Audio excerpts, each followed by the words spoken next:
that we will be in May of 2025 and less than less than 12 hours down here on the East Coast. That's just crazy. But I've used that as a good time of reflection, for you just to go put your head down, finish this year the way you want to. We got a Europe trip that's going. These 3 months are all double points. And I believe in you guys. We had a tremendous month, great things happening. We're going on a national takeover. We're going to be coming to a city near you, telling the greatest story in American business. Nobody has what we have. So very excited to start out tonight or today talking with Tim. Tim had a great opportunity the last 24 hours. He was at the it was in New York, may still be in New York, but I know he was in New York, and but went to the New York Stock Exchange and was part of that. So he'll be a little extra excited today. So Tim, we're excited to hear from you, buddy. Thanks for being here and being you. Hey, thanks, Jody. Can you hear me? Yes, sir. All right, great. Yeah, I'm up here with Goldman Sachs right now. I actually just got done hearing really some great presentations with Annexus, with North American, Nationwide. Goldman Sachs was just on. I mean, just some really amazing Yeah. information. Um, we were talking about some of the things going on, announcements today by the GDP being off this. We're seeing some of the realities of this whole tariff policy by the new administration is starting to take effect. We're seeing a decline in GDP by 0.3%, which is kind of expected when we go through this adjustment that we're going through right now. And so that's compared to 2.4% growth in the fourth quarter last year of 2024. Also, what's interesting, we saw a little over 40% surge in imports because I think all these companies are trying to get ahead of this tariff policy. So we saw this huge surge in imports. And then at the same time, we saw a 44% contraction in in all the ports that container traffic slowed down from China. So you're starting to see the effect of this new policy by the government of charging tariffs. And then on top of this, the ADP numbers came out. So we saw about a half reduction of what they were expecting. About 160,000 jobs were expected, new jobs growth, and we saw that cut in half. So we're starting to see reality of a lot of this change going on, which is creating more uncertainty. And in fact, we were talking about this with Goldman Sachs today. And Tom Haynes, Joe, do you remember Tom Haynes? He was talking about this with, the indices and the products that we're doing. And they're doing some analysis that is absolutely incredible in giving us tools in order to combat this. In fact, the Nexus has got a product now that you can get a 30% bonus up front. So let's take an example of $100,000. You get $30,000 bonus, a 9.5 guarantee for 12. Let me repeat that. A 30% bonus, a 9.5% guarantee for 12 years. And they're doing this because of this advanced indexes that they're using in the planning, actuarial kind of analysis. So I don't expect this thing to be around for longer than 2 to 3, maybe 4 months. So that it's this kind of advantage that we have with our partners, like a Nexus and Nationwide, North American. North American, as you know, is coming out with a new product that's going to be announced here shortly, probably in the next month, that is going to be working with a Nexus also. So it's going to be a very unique index-driven product that Tom Haynes is involved with. We've got some great news coming out here shortly, Jody, that's going to help all of our teams, but Hey, it's Tim, really exciting kind of stuff.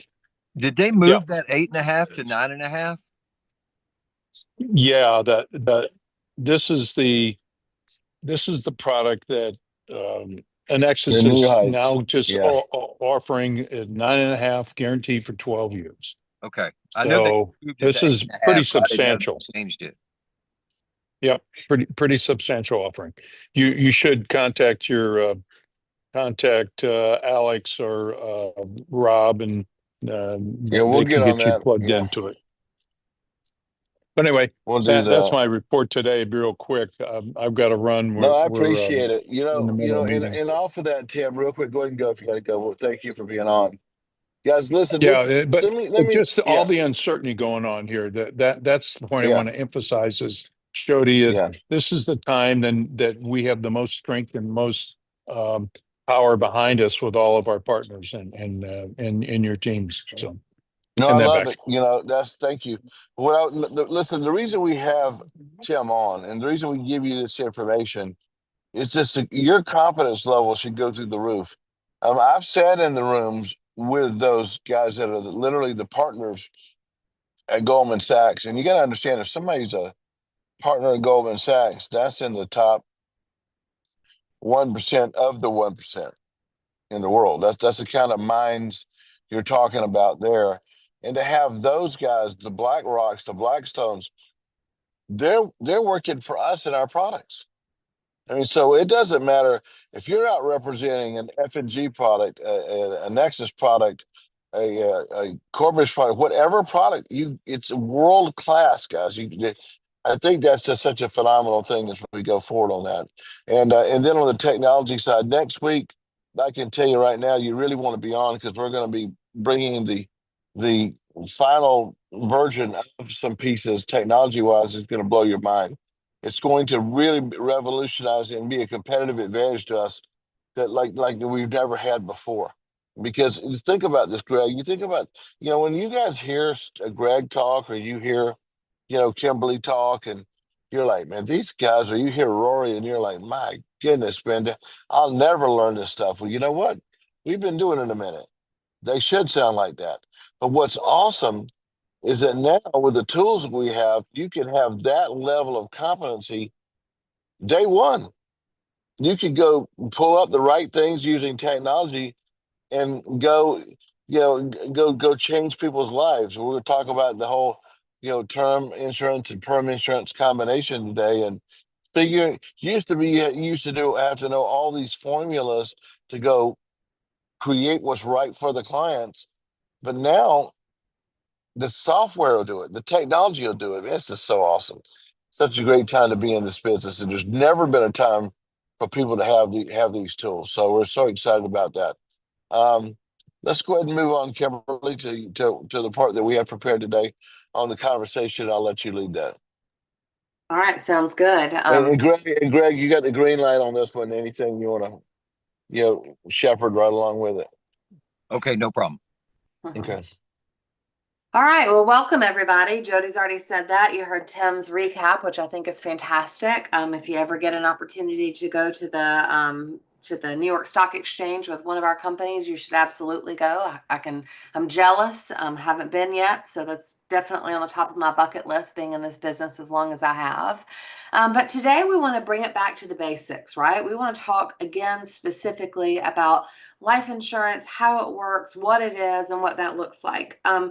Now, some of us, but you guys know what I'm going to say. When they're looking for financial education, a lot of times they're going to TikTok, right? Or Instagram Reels or something like that. Some of the information that they're getting there is correct, and some of the information that they're getting there is not correct.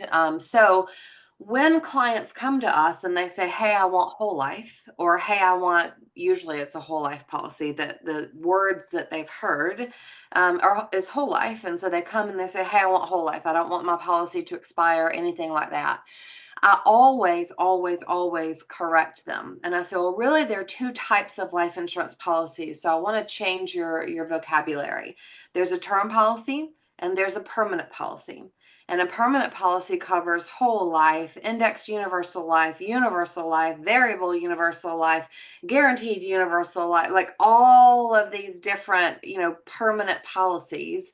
But ultimately that means that they're not going to go away, right? So I always change my client's vocabulary in the beginning. And anytime they say whole life to me, I'm like, oh, okay, remember it's permanent, not whole life. And they're like, oh yeah. Because ultimately they understand that, kind of what that word means, but in their mind it's whole life. Why do I change their vocabulary day one? Because probably whole life is not the best thing for them. They just don't know and they haven't been educated. So if I can change their vocabulary up front and I present an IUL to them, but I explain to them that it is a permanent policy, that checks that box in their head. So I wanted to give you guys that tool and that education. And I think it's important to give that to your clients as well. So what is the difference between a term policy and a permanent policy? Anybody want to guess? I'll answer for you so you don't have to unmute. But ultimately, a term policy expires, right? We have it for a period of time or a term. And at the end of that term, typically it goes away. So a 20-year term policy is good for 20 years. And what does that mean? That means that that premium is guaranteed for that 20-year period of time. A lot of times those policies are guaranteed renewable to like age 95 for a lot of them. But obviously that's going to be at a significantly different cost. So that premium, that term, guarantees that premium for, let's say, 20 years, 30 years, 10 years, whatever you purchase, whatever you buy. And after that, again, it's going to go to that annual increasing price amount. Why do we sell term insurance? We sell term insurance, if you guys are familiar with the DIME, and the DIME stands for debt, income, mortgage, and education. You should be able to spout that off the top of your head, just like your name, right? Debt, income, at least times 10 years. So if I make $100,000 a year, at minimum, I need $1 million, right? If I have a 2-year-old, I probably need it for 20 years. So that'd be 2 million. But debt, income, mortgage, and education. If I need $2.5 million of a life insurance policy based on my DIME, the cheapest way for me to cover my need is in term, right? Because term at some point in time is going to expire, and that's just a cheaper cost. There is no cash value in a term policy. So you just are covering that big death benefit need for that period of time, and then it's going to go away. And that's okay. That is the purpose behind that. But that's typically the cheapest way to cover that insurance need for the least amount of money. Most of our term policies that we sell, maybe all of them, but I'll say at least most of them are fully convertible. That means that anytime there's some caveats there, but during that course of that 20-year term, you can convert all or a portion of that policy to a permanent policy. Again, I'm not saying whole life, I'm not saying IUL, I'm saying permanent, right? So you can convert a portion or all of that death benefit to a permanent policy without requalifying medically. I think that's a huge deal as well. The other thing I think behind term policies that I think is a huge benefit is are the living benefits. There is no cash value to a term policy. So how do you win? You die or you get sick. I hope you lose every single time. And that's what I tell my clients. I'm like, I hope you lose. I hope you waste your money. I hope you never need anything from this policy. But if you do, and you don't pass away, what if you get sick? What if you have a heart attack? What if you have a stroke? What if you have cancer? What if you have something like that? You can reach in and access a portion of that death benefit without affecting cash value, because there is no cash value on term, to help you through that time. And I think for most people, that is a huge peace of mind. Now, flipping over to a permanent conversation. A permanent conversation, again, is whole life insurance, index universal life insurance, guaranteed universal life, on and on and on. That permanent policy means it's not going to go away, right? That means as long as you are paying the premiums and abiding by the terms of the contract, it is there, it is in force, it is going to stay forever, permanent, right? Until you die. So important to understand the difference between those two. Permanent policies do have cash value, right? So they will accumulate cash value regardless of the type of permanent policy it is. Depending on how you fund it, depends on how it grows, depends on how that cash value grows. But that's the benefit behind it, is that it stays forever. And it does grow cash value. Permanent policies are also typically more expensive, which is why I would not typically go out and buy a $2.5 million permanent policy, because it would negate, unless I just needed it for that guaranteed death benefit for the rest of my life. It's not the cheapest way to cover that big need at that moment. We use permanent policies, especially in our company, for that supplemental retirement plan. Right? We're putting as much money as they can afford to set aside away. We've run that with minimum death benefit, maximum cash value, because we want their money to grow. We want those policies to grow. And we want them to be able to use it either for lump sum distributions later, like the bank on yourself concept, or for that monthly income stream that's going to come into them during retirement to supplement whatever they've done on the other side, both for tax reasons and also, well, mostly we use it for the tax purposes for the income piece of it. So if you had, typically, if we have a client that can afford to do both, we know they need the term policy, right? We know that's a necessity. We know they have to have that. But if they can also afford to fund a permanent policy, we're going to put both of those in place at the same time. The permanent policy, again, is going to have the least amount of death benefit necessary to reach the goal of that policy, which is usually that income stream. And the term insurance is going to cover that big death benefit need because it's cheaper. But also, what if they get sick? What if there's an issue? What are they going to access first? They're going to access the term policy because term policy has no cash value. My goal for them is to live, right? My goal for them is to retire. So accessing a term policy that has no cash value is not going to affect their IUL if that's what we put in place. That can still be funded, it can still be growing, and it can still do what we want it to do at retirement age. So writing two of those policies makes the most sense. And then if something were to happen and 20 years from now that term policy goes away, they have that permanent policy, right? Because we put it in place as well and it's there forever. So those are just some things to think about, some things to understand. One more tidbit that I always do, and then Jody, I'll let you speak for a second because I know you're unmuted. I don't count employer insurance in their dime. If they tell me that they have $150,000 worth of life insurance and it's through work, I do not include that. I still say that that's a need, because if they leave that employer, that policy is gone, right? So to me, that doesn't count. That's just a bonus. That's just extra. And the other thing that I always encourage them to do is employer policies are annual renewable terms, or ART. What does that mean? That means that every single year they get older, those policies get more expensive. And if they get more expensive at some point in time, our guaranteed for 20-year, 30-year, whatever you sell is going to be cheaper than their work insurance. When they're young, they get the 2 times salary or whatever they get, and it's really super, super cheap, right? But they don't pay attention as they get older how much more expensive it is, because that's kind of a set it and forget it benefit. So that's another just tidbit, I think, when you're asking people about their life insurance, what they're paying for it, what that looks like. Ask what they're paying for their employer insurance, but also don't include that in that dime, because if they go away, if they get sick, if they lose their job, then that insurance goes away anyway, and they need something outside of work. Jody, did you want to say something? Yeah, I was just going to tell you, we got a little surprise here real quick. And that is that we're being joined right now by the great Rob Savarese. Rob, you there? And I know Rob's hopping on right now. Hi, I just let everybody. him in. Can you hear Hey me? there. Yes, sir. We get you on because Tim dropped a little bombshell on us, and we wanted to make sure he wasn't off his medication whenever he was telling us that information. I know Greg didn't know if it was too good to be true, but go ahead and tell him the good news. Yeah, well, thank you, Jody. It's great seeing you as always. And good morning, good afternoon, team. Yeah, Tim is right. I can't comment whether or not he's on or off his medication, but he was 100% correct in that Nationwide is bumping up their roll up, or their guaranteed return, from 8.5 to 9.5 effective tomorrow. So May 1st, it is a big deal. It's going to be the richest guaranteed income story in the marketplace today. And just as a reminder to everybody, this is an exclusive relationship. Not everybody has access to our solutions. You at HGI, being a partner of ours with Integrity, remember we're the same company, right?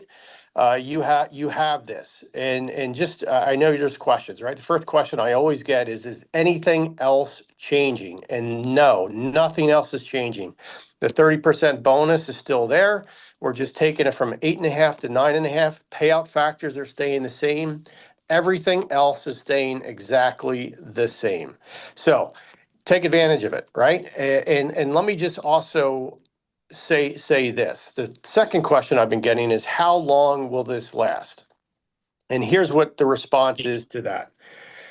The current presidential administration, they want to drive interest rates down, right?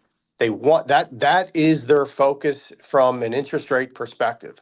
So I would I would expect I don't have, this is not me, saying anything about specific dates, but the administration wants to drive rates down.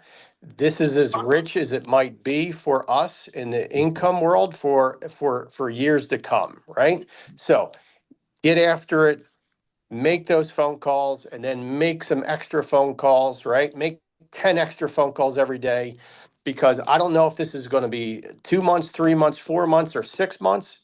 But just keep in the back of your mind everything the president has been saying about driving interest rates down. That's his goal.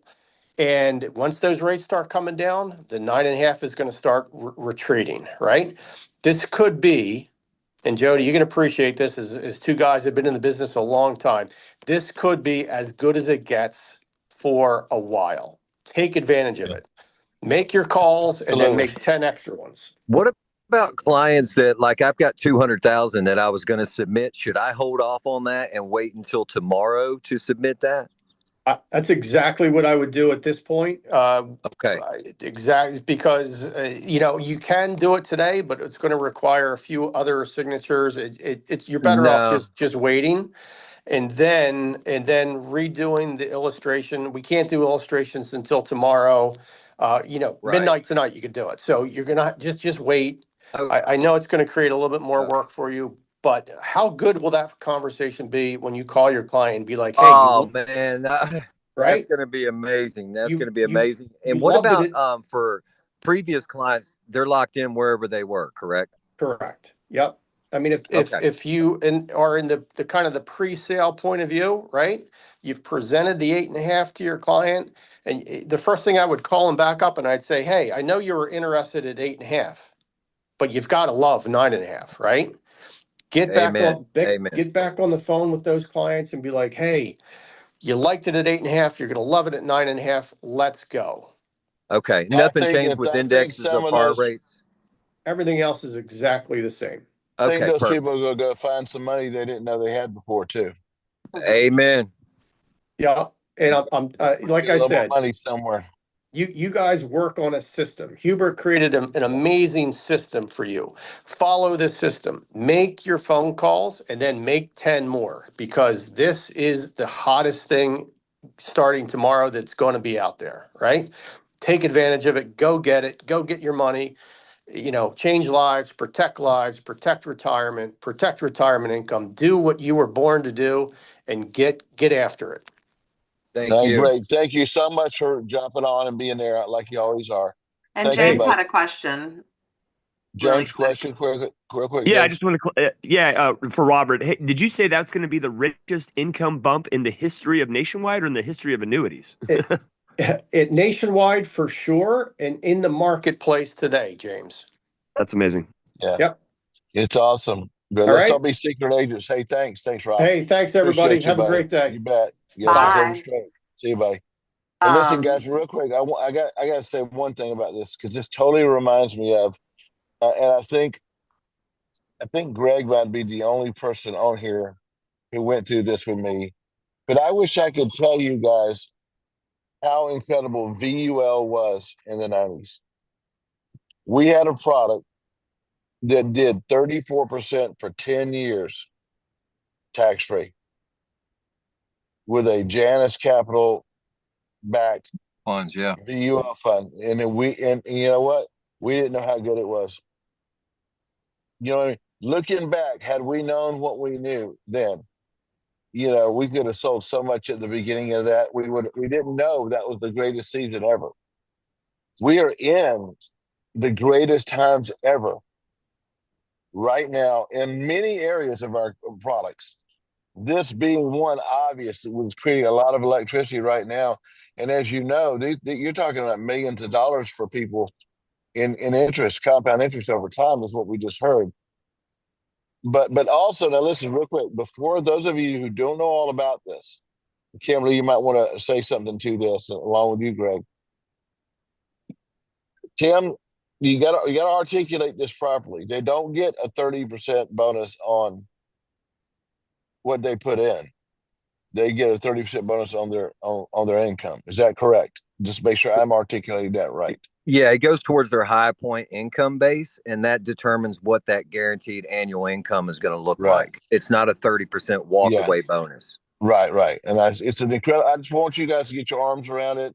Don't run out and say something that you don't know what you're saying on that. I just want to help you on that. So, Kimberly, what were you going to say? I explain that, I tell them if you want to turn on income, then you need to think about it like a pension, right? If I'm putting money in that nationwide annuity, I'm doing it because you want that guaranteed income for the rest of your life. So think about it as if, in my mind, I want you to think the money is gone. I want you to think that just the income is coming in. Is the money there? Could you access it? Yes, but it's gonna affect the income that you're guaranteed to have for the rest of your life. So if they're looking to take lump sum distributions out of it, to me, that's not the product they want. If they're looking to have guaranteed income for the rest of their life, hands down, zero question, that's the best one out there. Yeah, and then laddering those for maximum growth and the ability to have flexibility is key and critical as well. Yes. And then just because I have people texting me too, it is at least a minimum of a 1 year wait for income for that 9.5%. So you put 100,000 in, you can pull income off 130,000. You got to wait at least a year. So you get that 9.5% bump on that for that year. But the longer you wait, every single year, you get that 9.5% compounded on top of what you can draw the next year. When you turn on income, that compounding stops. So just know that as well, right? Questions? One thing, Kimberly, let's real quick because I don't.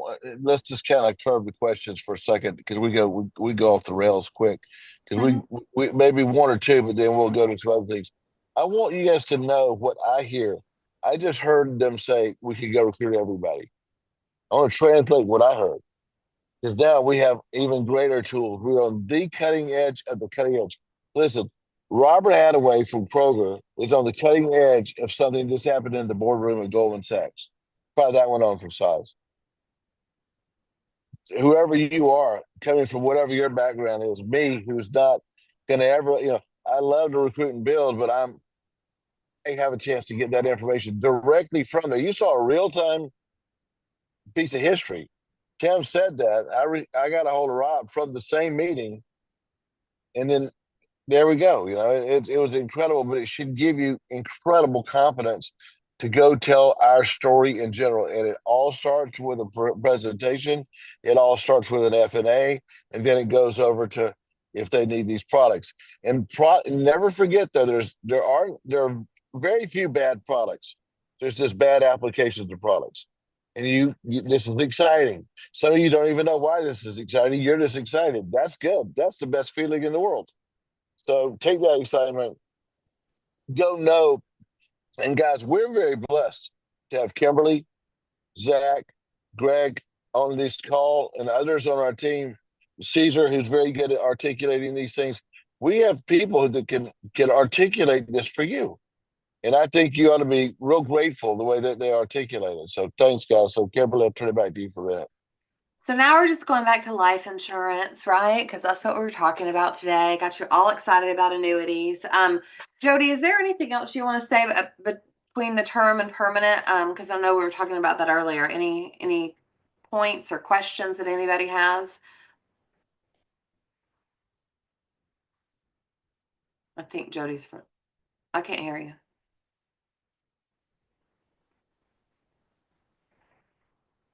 Okay. I think Jody's in a bad spot. So he can jump in and speak again in a little while. But anyway, so term, permanent, everybody understands the difference between the two. Everybody understands how to change your client's vocabulary so that they understand what they're actually purchasing, right? Is it a term policy? Is it a permanent policy? The type of permanent policy depends on what your goals are with that money, right? With what you're doing for them. So we're going to switch gears. now, and we're going to talk about, you guys have heard and seen Zach do the Unqualified Me presentation, but you're going to hear me do it today. So you're welcome. I think there's a little, you're welcome, right? Like there's a little thing that we could sing. Anyway, I'm not a singer. So, all right. So you guys have seen this presentation before. If you haven't, watch it because it's fantastic. And I'm going to kind of explain it to you. This is more talking about the IUL and that unqualified me conversation. So before we start, obviously everybody's financial plan should be comprehensive and based on individual circumstances. Involve a professional, which is us, and commit to your plan and stick with it. If you don't, it doesn't matter how amazing it looks. If you don't stick with it, it's just going to collapse around you anyway. But ultimately, unqualify me, please. How to avoid the 401k trap. So when Zach did this presentation, we always hear about qualified plans, right? Qualified plans are your 401ks, your 403bs, your IRAs, anything that is pre-tax money going in, right? I haven't been taxed on the money going in. It's growing tax deferred, and I've got when I pull out my money, I'm gonna pay taxes on it as ordinary income on every single thing in that.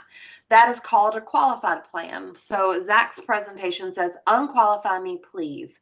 Why do we want to unqualify ourselves? Why do we not want to invest in qualified plans? 401k facts. And I'm going to have to hide your faces, but 401k plans were started when Congress passed the Revenue Act of 1978, which included a provision that was added to the Internal Revenue Code, Section 401k. 401k is not the name of the product. It is a subsection of the Internal Revenue Code. If you didn't know that, now you know that as well.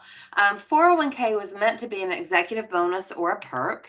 And in 1980, there was a benefit counselor named Ted Benna, and he referred to Section 401k when researching ways to design more tax-friendly retirement programs for a client. I think it's really important that you guys especially understand how the 401k came about, because talking about IULs and tax-free retirement and things like that, it's not what they hear every day. So they're going to ask you why I don't know about it. And this is designed to give you the answers to why you don't know about it. In 1981, the IRS issued new rules that allowed employees to fund their 401ks through payroll deductions, which kickstarted the 401k popularity. Have you guys ever seen the government do anything quickly? No. So in 1980, remember, that's when Ted Benna went to the government and said, hey, and started referring to the subsection 401k. 1981, the government was like, hey, yeah, let's give these people this option to defer their compensation and pay taxes on it later. Within 2 years, nearly half of all big companies were offering 401ks or they were considering it. Was this a good idea for the investor in 1980? I'll go back to this first because I think he's got a couple of slides hidden, but why? Why did companies go away from defined benefit plans, which is like your pension, to a 401k? Takes the liability off of them, puts it on the employee. And that is yes, but also why else? Tax saving. Because it's significantly cheaper for the employer to invest in a 401k than to carry those pensions and those guarantees for the rest of their life. And again, he's got that hidden, but it's pretty fantastic when you look at the difference between cost of a defined benefit plan and I think defined compensation plan is what a 401k is considered. Was this a good idea for the investor in the 80s? Remember, we are deferring taxes to pay them later at a different date. So in 1978, the highest tax bracket was 70%. So did it make sense to defer taxes while my tax bracket was high and hopefully pay them later on a lower tax bracket? Yes, of course, right? If I can defer 70% of taxes and pay it later, I absolutely want to do that. But did that happen? So in 1978, our tax bracket was 70%. In 1988, our tax bracket was 28%. So for that 10-year period of time, if I'm investing in my 401k and I'm deferring a 70% tax rate, that makes sense. And if I retire in 10 years at 1988 and I pull it out at 28% tax bracket, that makes sense, right? That is absolutely why this was beautiful and why this was designed at that moment. But what does it look like since 1988? If I started investing into this account in 1988, I'm deferring taxes at a 28% tax bracket. We'll go again, 1970, 1988. I'm deferring taxes in a 28% tax bracket. The highest tax rate last year in 2024 was 37%. Does it make sense to me to defer taxes at 28% to then, if I retire in 2024, to pay them on a larger amount at 37%? No, it absolutely doesn't make sense, but that's what we've done. That's what we are continuing to do. And if you ask your clients, welcome to my dogs. If you ask your clients if they think taxes are going up or down in the future, the majority of them are going to say they are going up. So if taxes are going to continue to go up to pay for our national debt and all of these things, does it make sense to defer taxes now while they're probably in the lowest tax brackets that we will ever see in our lifetime, to pay taxes on a larger amount, because our goal is for that money to grow, right? On a larger amount at a higher tax bracket? No, but it's what we do every single day with our 401ks. So if we look at this and we look at our sources of income in retirement, in the past, we had Social Security, we had a pension plan, which is what we're talking about with our employers. If you worked somewhere for 30 years, they gave you a pension, which means they gave you an income stream every single month for the rest of your life. You received an income. And you had personal savings because people saved their money. Now going into the future, instead of that three-legged stool of retirement, it's really the one-legged stool of retirement. We're uncertain about Social Security and what that's going to look like, but our pension plans are gone away, and now we only have personal savings, because whose money is the majority of a 401k? Yours, right? So personal savings is the majority of your income sources during retirement. Back in October 19th, 2002, I think is what that says. 2009, maybe I'd have to go back and look at it. 2009. Thank you. October 19th, 2009, that Time, which is, a publication that we've all been very familiar with, says, why is it time to retire the 401k? And what can you do instead? So we've been having this conversation for almost 20 years, at least 15 years, that the 401k might not be the best thing to do, yet it's still where the majority of the savings goes to for all of Americans, right? Why is that? Who does it benefit? Ultimately, if you've got billions of dollars in this 401k plan and you've got money that's never been taxed, who's going to benefit if the taxes keep going up and they've got this pool of money to pull from? The government, right? We know that. So pay attention to what's actually happening behind the scenes. Before I go forward and go through Brother A and Brother B, I will tell you that there is a time for the 401k. I'm not saying don't ever do a 401k. I'm saying understand when it is appropriate. So order of investing should be free money, tax-free money, and then taxable money. What is free money? Free money is the match on a 401k. So if your company is giving you 5% if you put in 5%, give them 5%. You're getting 100% return on your money because you're getting 5% back if you put that in. So that is free money. Take every penny of free money somebody's willing to give you. Next option is tax-free money, which we're going to talk about in like the IUL, the permanent cash value or the permanent life insurance strategies. And then taxable money would be like your stock accounts, your non-qualified accounts, meaning you've already paid taxes on it, so it's just growing out there in that situation, right? That's your taxable money, the bank, things like that, CDs. Karina, I'm going to let you let these people in because every time I do, it stops my presentation. So I'll let you do that. All right. So let's talk about the Tale of Two Brothers. And if you guys haven't seen this, we've got it in a video form. It's unqualifiedme.com. So if somebody wants to drop that in the chat, that would be awesome. Unqualifiedme.com. I send it to clients all the time. Is Zach doing a 15-minute version of this conversation, of this presentation? So our story begins with two brothers. They're exactly the same. Let's just say they're twins, right? They're 35 years old. They're each married. They both have two kids, a girl and a boy, like the perfect little picket fence, right? And both are saving the same amount of money, earning the same 6.65% interest rate for the same period of time. So we want to know who did it correctly. What does it look like? So if we look at Brother A, he is contributing $6,700 to his 401k, and he's getting $1,050 match from that. He's got a $250,000 30-year term that cost him $500 a month or $500 a year. So his out-of-pocket cost is $7,200.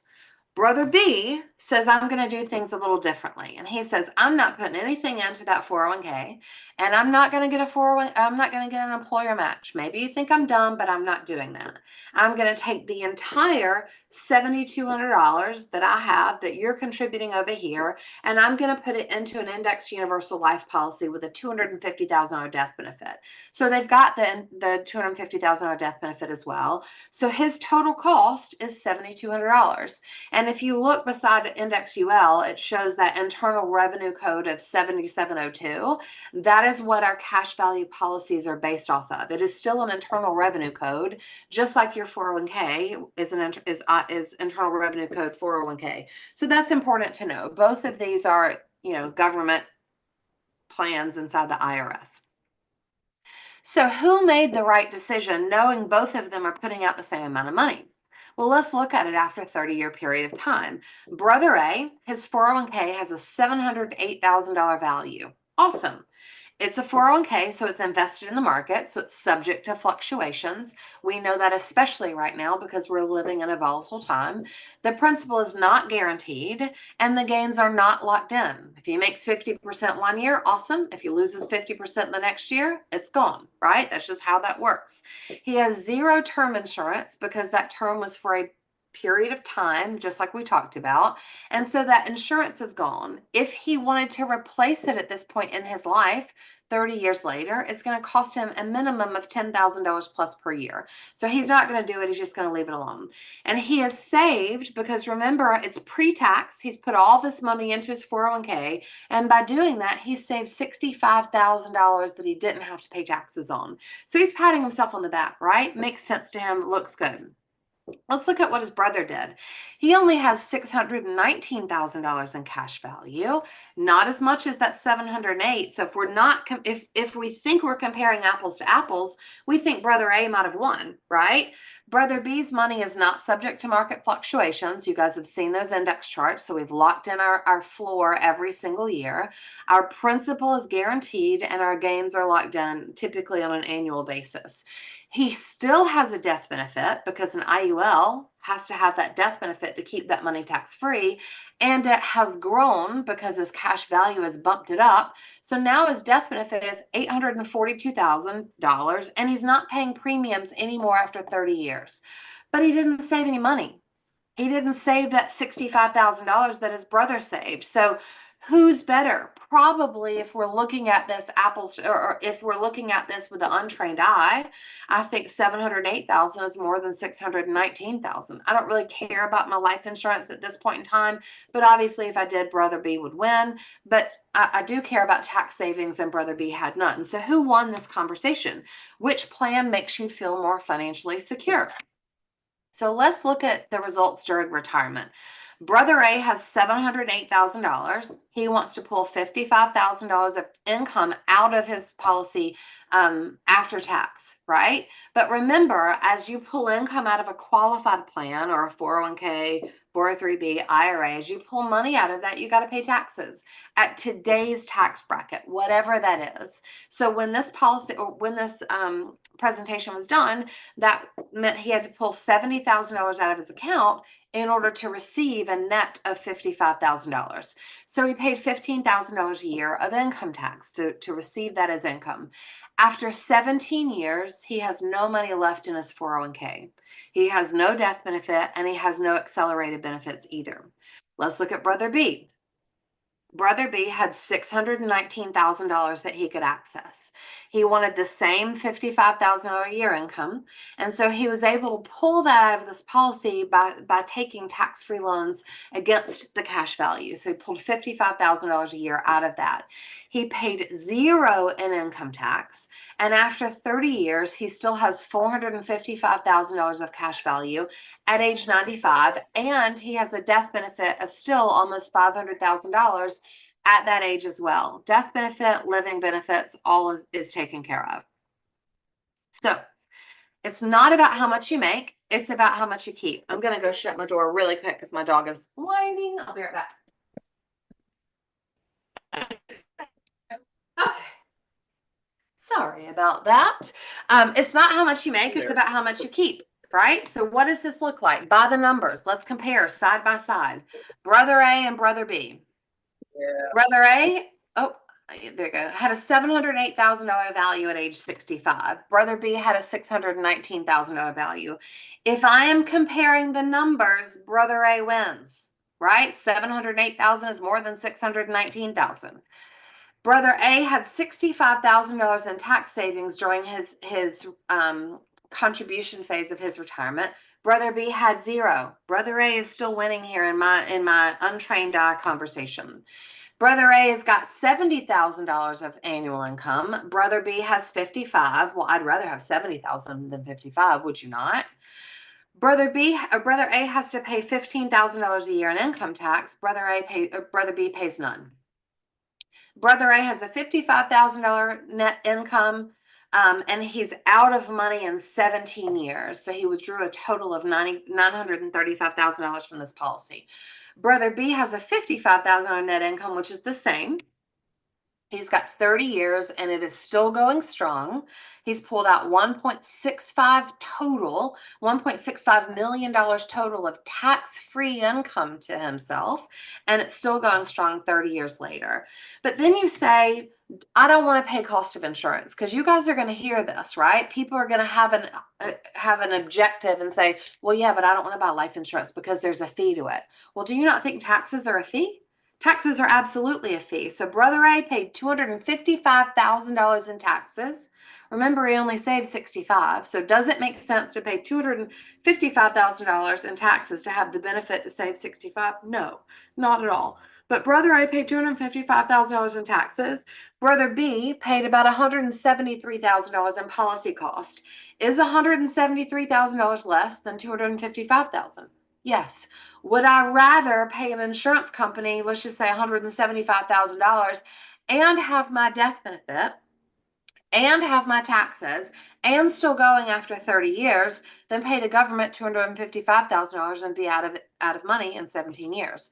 All day long. We also know that on our 401ks and things like that, we've got caps, how much we can put in. We've got how much, when we can access that money. If not, we've got that penalty if you access it early. I think the age is 73 now that you have to access it. But at some point in time, you have to access the money in this 401k. Why? Because the government wants their taxes. The government knows how much money is in there. And every single year when somebody turns 73, they know at minimum the amount that has to be pulled out of that account and the tax revenue, they can count on that. The government's business, right? You guys need to understand that. On the Brother B, when structured properly, there are no restrictions, right? If you need to access it early in your savings life, you can. It will affect your cash value at the end of the day if you don't put it back, and your income and things like that. But it's significantly more flexible than your 401k, and it's portable. How many times do people change jobs through their careers? Multiple times, probably 6 or 7 times at minimum. Well, a 401k doesn't go with you. You've got to roll it over every single time. Your IUL is yours and it goes with you all of the time. So ultimately, that's the end of that presentation. I love it. Every single time I see it, I think it's fantastic. It makes sense to me. But I think understanding the history of the taxes and what it looks like, how it works, and why we're having those conversations with our clients is so important for them to understand that as well. So again, when you're talking about life insurance, you're talking about life insurance that is either term or permanent, right? And if you're talking about a permanent policy and we're using it for cash value, an IUL is a great one, and that's a comparison between a 401k and a 403b. Anybody have any questions for me before we blow a big old kiss and sign off for the day? No?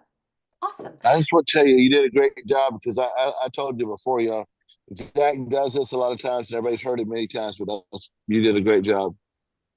Of course, I'm just kidding. I meant thank you. Yeah. Thank you. I meant to say thank you. Awesome job. Mhm. I'm going to jump and promote to 9.5. Oh, there you go. Absolutely. All right. Yeah, So yeah.